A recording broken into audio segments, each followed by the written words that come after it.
આપણે આને સર્વ કરી દઈએ. તો આ મીઠી ચટણી, તીખી ચટણી, તમને જે રીતે અનુકૂળ હોય ગ્રીન ચટણી, અને જો આ કચ્છનું ફૂડ આ શેકેલી છે. આમ તો અહીંયા રોટી શેક્યા વગરની જ હોય. જો કચ્છનું ફૂડ, ચાલો ખાવા, તમે પણ બનાવજો.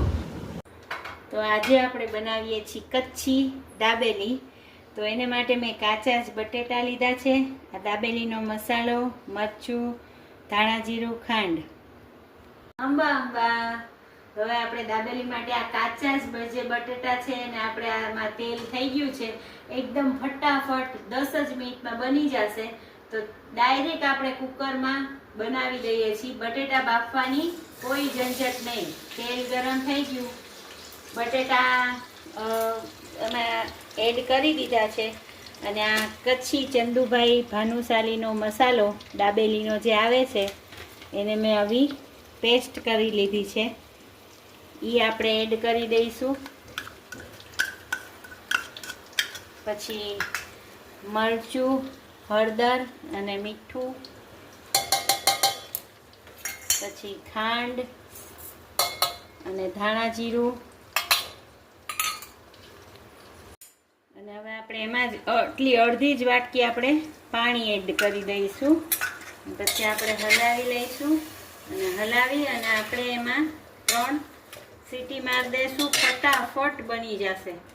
હવે આપણા બટેટા બાફી ગયા છે. જો એકદમ થઈ ગયો ને ફટાફટ.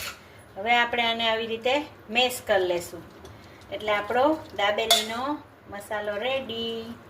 હવે છે ને આવી રીતે આપણે અહીંયા આ થાળામાં માવાને સજાવી લેવાનો. અહીંયા અમારા કચ્છમાં છે ને આવી રીતે આમ થાળામાં સજાવી દેવાનો. જો એકદમ આમ સજાવી અને ઉપરથી આ સિંગદાણા, મસાલાવાળા સિંગદાણા કોઈ પણ ચાલે તો એ આપણે કરી દઈશું. કોથમીર, દાડમ જે તમારે અવેલેબલ હોય એ તમે એડ કરી શકો. અને આવી રીતે એ લોકો સજાવીને રાખતા હોય. હવે આપણે દાબેલીને ભરીએ.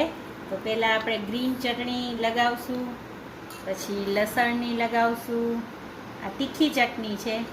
આ ખજૂરની ચટણી, મીઠી ચટણી. ડુંગળી તમારે જોઈતી હોય તો લેવાની, જે રીતે ભાવે એ રીતે. આ આપણે વડાપાઉંની ટોપરાની ચટણી જો ભાવે તો એ પણ લઈ શકીએ. અને હવે આપણે માવો લગાવશું.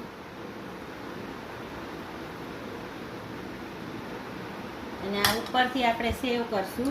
હવે આપણે અહીંયા છે ને અમારા કચ્છમાં તો આવી જ રીતે આ રોટી કહેવાય. રોટી આવી જ રીતે મળે. આ રોટી કહેવાય. અને આપણે પણ આને શેકશું ઘીમાં. એ લોકો બટરમાં શેકે, આપણે ઘરે એને ઘીમાં શેકશું. હવે આપણે આને આવી રીતે ઘીમાં શેકી લઈએ.